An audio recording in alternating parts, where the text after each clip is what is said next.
Hello friend, welcome in my channel. मेरा जो channel है उसका नाम है रेलवे ऑनलाइन यूनिवर्सिटी। इसके पहले ये जो चैनल है सिग्नल इंजीनियर्स के नाम से चलता था, बट हमने इसका नाम चेंज कर दिया है। मैं नागमणि कुमार, फाउंडर इस चैनल का हूँ। और हमने रेलवे ऑनलाइन यूनिवर्सिटी इसलिए नाम रखा क्योंकि पहले इसमें ओनली सिग्नलिंग से रिलेटेड वीडियो आता था, बट आज के बाद इसमें रेलवे से रिलेटेड जितने हैं, रेलवे, मेट्रो, मोनो रेल या railway project, signalling, telecommunications video रहेंगे इसमें।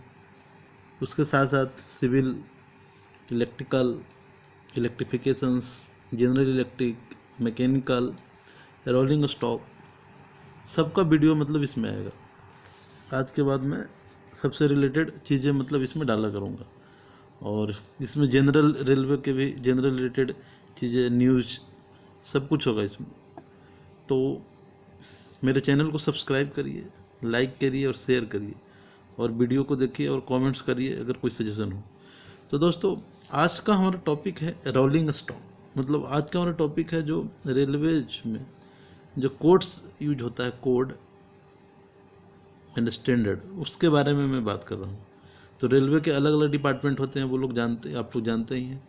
तो हम आज शुरू करते हैं रेलवे के स्टैंडर्ड एंड कोड जो यूज होता है, ड्राइंग में यूज होता है, टेक्निकल यूज होते हैं। तो सबसे पहले देखिए रोलिंग स्टॉक में आते हैं। तो रोलिंग स्टॉक में क्या है कि एक आता है IEC 62278। इसका मतलब है railway application specifications of reliability, availability, maintainability and safety RAMS. इसके अंतर्गत रोलिंग स्टॉक का रैम्स आता है। उसके बाद फिर है दूसरा है IEC 61508। इसमें क्या है, functional safety of electrical, electronics and programmable electronic safety related system, ये हो गया। उसके बाद है NFPA 130। इसमें आता है standard for fixed guideway transit and passenger rail system. उसके बाद है EN 15227। इसके अंतर्गत आता है रेलवे एप्लीकेशंस आते हैं, जैसे crashworthiness requirement of railway vehicles bogie. उसके बाद आता है BSEN 12663 2000। यह है रेलवे एप्लीकेशन में आ गया, structure requirement of railway vehicles body, ये हो गया। उसके बाद आता है CSNEN 15663। इसमें आता है definitions of vehicles reference masses. उसके बाद है EN 14752। इसमें है body side entrance system for rolling stock. उसके बाद है BSEN 16286। इसमें भी railway application gangway system between vehicles आता है। इसके दो पार्ट होता है, एक हो गया BSEN 16286-1 2013। इसमें है रेलवे एप्लीकेशन में gangway system between vehicles main application होता है। और एक है BSEN 16286-2 2013। इसमें आता है ऑस्टिक मेजरमेंट आता है। फिर उसके बाद आ गया BSEN 13272 2012। इसमें आता है रेल एप्लीकेशन में electric lighting for rolling stock in public transport system. ये सब मतलब कोड है, इसके अंतर्गत ये सब कामें होती हैं। फिर उसके बाद है BSEN 15153। इसमें external visible and audible warning for high speed train. उसके बाद है EN 45545। इसमें fire protections on railway vehicles, ये होता है। उसके बाद CSNEN 45545-1 2013। इसमें रेलवे एप्लीकेशन आता है। फिर CSNEN 45545-2+A1 2015। इसमें आता है fire protections of railway vehicles. उसके बाद है आपका EN 14750। इसमें है air conditioning for urban and suburban rolling stock, इसके अंतर्गत आता है। उसके बाद BSEN 16186। इसके अंतर्गत आता है ड्राइवर्स का कैब के रिलेटेड उसके डिज़ाइन। उसके बाद आता है UIC 515, इसके अंतर्गत आता है ट्रेलर, बोगी, रनिंग गियर्स, ये सब आते हैं। उसके बाद UIC 615, इसमें मोटिव पावर यूनिट्स बोगी आता है। UIC 541/05E, इसमें ब्रेक्स आते हैं। फिर उसके बाद आता है EN 13749, इसमें व्हील सेट एंड बोगी आता है। फिर उसके बाद EN 13104+82, इसमें bogie powered axle design method आता है। उसके बाद BS EN 13103, इसमें आता है नॉन पावर्ड एक्सल डिजाइन आता है। उसके बाद आते हैं EN 13452 रेलवे एप्लीकेशन, इसमें braking and mass transit brake system आता है। BS EN 60529, इसमें डिग्री ऑफ प्रोटेक्शन आते हैं। फिर IEC 61133, इसमें रोलिंग स्टॉक का टेस्टिंग आता है, completion construction before entry to service.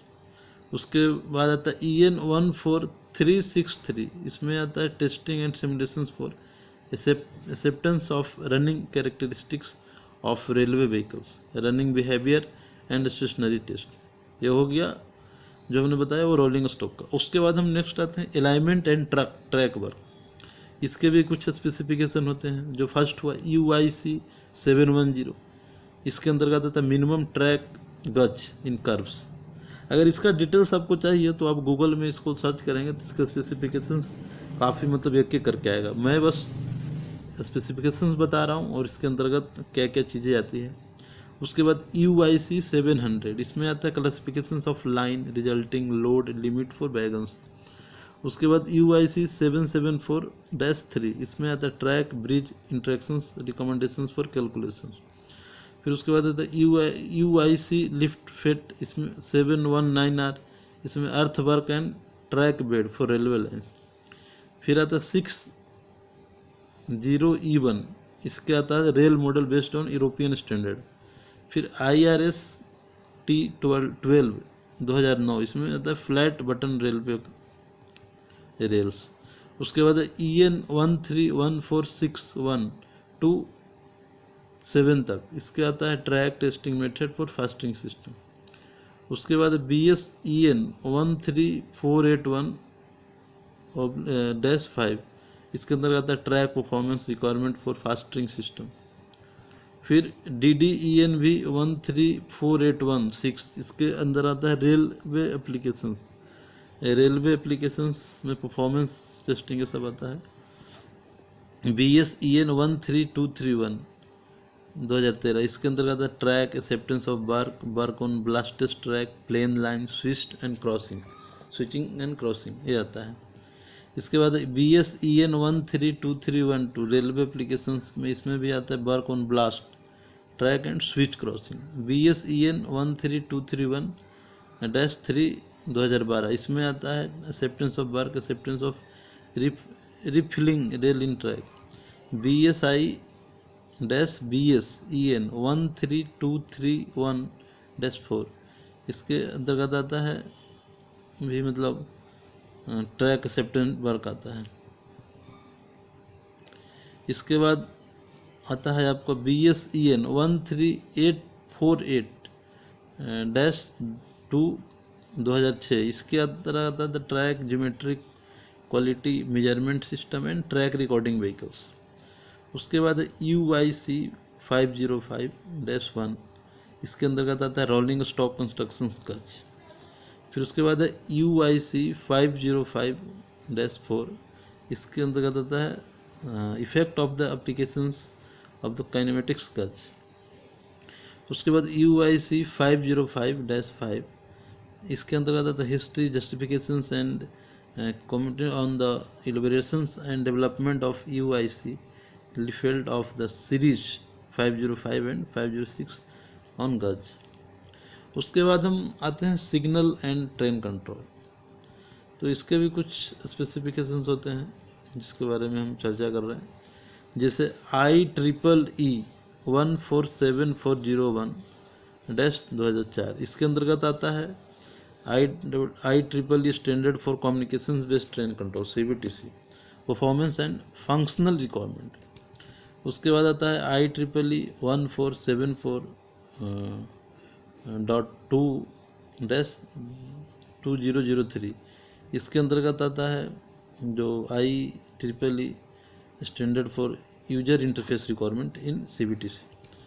फिर इसके बाद IEC 62290-1। इसके अंतर्गत आता है railway applications, urban guided transport management and control system. इसमें फंडामेंटल प्रिंसिपल एंड कॉन्सेप्ट आता है। उसके बाद IEC 62290-2.2014। इसके अंतर्गत आता है urban guided transport management and control. इसमें फंक्शनल रिक्वायरमेंट ऑफ स्पेसिफिकेशंस आते हैं। उसके बाद IEC 60331, ये फायर रेजिस्टेंस है। इसके अंतर्गत fire resistance of electric cable का आता है। उसके बाद हम नेक्स्ट आते हैं IEC 60332। इसके अंतर्गत आता है flammability test for electrical cable. इसमें test on electrical cable and optical fibre cable under fire conditions. फिर उसके बाद है BS 4575।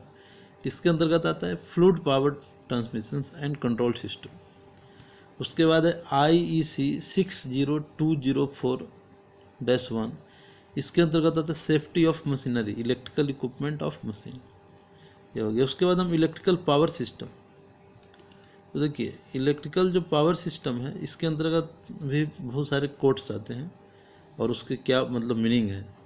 तो देखिए पहला है IEC 60255। इसके अंदर इलेक्ट्रिकल रिले। उसके बाद IEC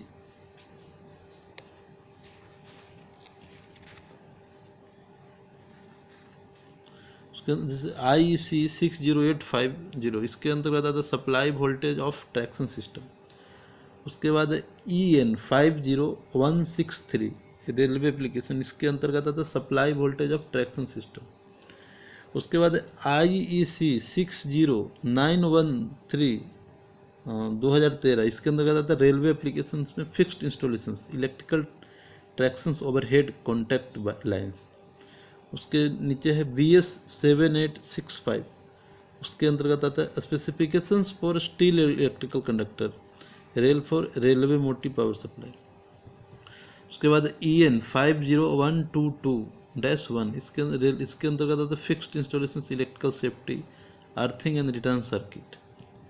EN 50122-2। इसके अंतर्गत आता है अपना जैसे provision against the effect of stray current caused by DC traction system. फिर IEC 60332-3। इसके अंतर्गत आता है test on electric cable under fire conditions.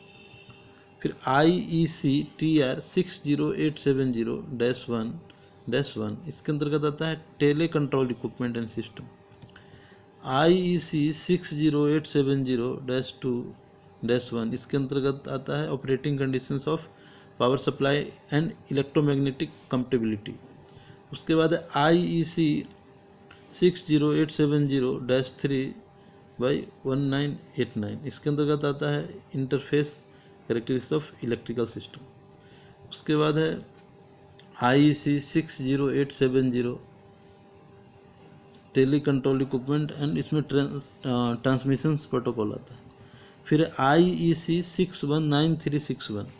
इसके अंतर्गत आता है पावर इंस्टॉलेशंस एक्सीडिंग 1 kVAC। फिर आता है BS 7430। इसमें आता है code of practice for protective earthing of electrical installations.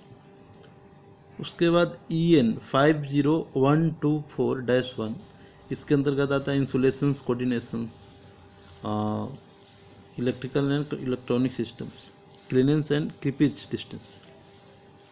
उसके बाद EN 50124-2। इसके अंतर्गत इंसुलेशंस कोऑर्डिनेशंस में over voltage and related protections. फिर उसके बाद हम आते हैं कम्युनिकेशन सिस्टम मतलब टेलीकॉम में। इसमें देखिए कुछ स्पेसिफिकेशंस होते हैं जैसे IEEE 802.11। इसका मतलब होता है standard for wifi and WLAN applications and the associate WLAN equipment and the use of Wi-Fi hotspot. उसके बाद है ISO/IEC/IEEE 8802-3.2017। इसके अंतर्गत आता है information technology, telecommunications and informations exchange between system, local and metropolitan area network, specifications requirement, part 1 standard for intranet. उसके बाद आता है IEC-268, इसके अंतर्गत आता है part 1 to 17 sound system equipment. उसके बाद हम आते हैं ऑटोमेटिक फेयर कलेक्शन सिस्टम। देखिए ऑटोमेटिक फेयर कलेक्शन होता है वो मेट्रो में होता जाता है, उसमें मतलब जब हम टिकट डालते हैं और कलेक्ट होता है, मतलब ऑटोमेटिक भाड़ा वहाँ से कलेक्ट किया जाता है। उसके भी कुछ कोड्स ऑफ कॉन्डक्ट होते हैं जो मैं आपको बता रहा हूँ। जैसे देखिए ISO/IEC 14443 आइडेंटिफिकेशन कार्ड इसके अंदर आता है। इसके अंतर्गत बहुत सारे हैं, जैसे ISO/IEC 1443-1 इसमें आइडेंटिफिकेशन ऑफ कार्ड। इसके अंतर्गत आता है contactless integrated circuit card, proximity card part 1 physical characters. उसके बाद ISO/IEC 1443-2.2016, इसके अंतर्गत आता है radio frequency power and signal interface. उसके बाद है ISO/IEC 14443-3.2011/AMD 6.2014। इसके अंतर्गत आता है आपका proximity card, bit rate of 3FC/4, FC, 3FC/2 and 2FC from PCD to PICC। उसके बाद आता है ISO/IEC 14443-4.2016, इसके अंतर्गत आता है identification card, contactless integrated circuit card, proximity card part 4 transmission protocol. ये सब हो गया। उसके बाद हम आते हैं स्टेशंस प्लानिंग एंड डिज़ाइन। जैसे जब हम स्टेशंस प्लानिंग करते हैं, डिज़ाइन करते हैं, तो उस समय भी कुछ स्पेसिफिकेशंस होते हैं, उसको आप देखिए। और देखिए इसमें बहुत सारा चीज़ होती है क्या कि उसको आपको अंदर से देखना है। मतलब देखिए हमने जो बता दिया वो तो ऊपर ऊपर है, आप इसको जब गूगल में सर्च करेंगे तो इसके जैसे देखिए the person with disability act, national building code आता है आपका, NFPA 70 national electric code, NFPA 72 national fire alarm code and NFPA 130 इसका है standard for fixed guideway transit and passenger rail system. इसमें कुछ कोड हैं, जैसे देखिए IS 3218.2013, इसमें fire detection and alarm system. BSEN 81-73.2016, इसके अंतर्गत आता है safety rule for the constructions and installations of lift. उसके बाद है BS 7255.2012, इसके अंतर्गत आता है code of practice for safe working on lift. IS 14665-1, इसके अंतर्गत आता है electric tractions lift. IS 14665 part 2, इसके अंदर आता है अपना operations and maintenance, passengers and goods, electric tractions lift. IS 14665 part 3, इसके अंतर्गत आता है इलेक्ट्रिक ट्रैक्शंस में मतलब service lift, safety rule, passengers and good lift, ये सब आता है। उसके बाद है BIS.IS 15330, इसका मतलब होता है code of practice for installations and maintenance of lift for handicap persons. फिर उसके बाद है IS 1860, code of practice for installations, operations and maintenance of electric passenger and good lift. उसके बाद BIS-IS 15785, code of practice for installations and maintenance of lift without conventional machine room.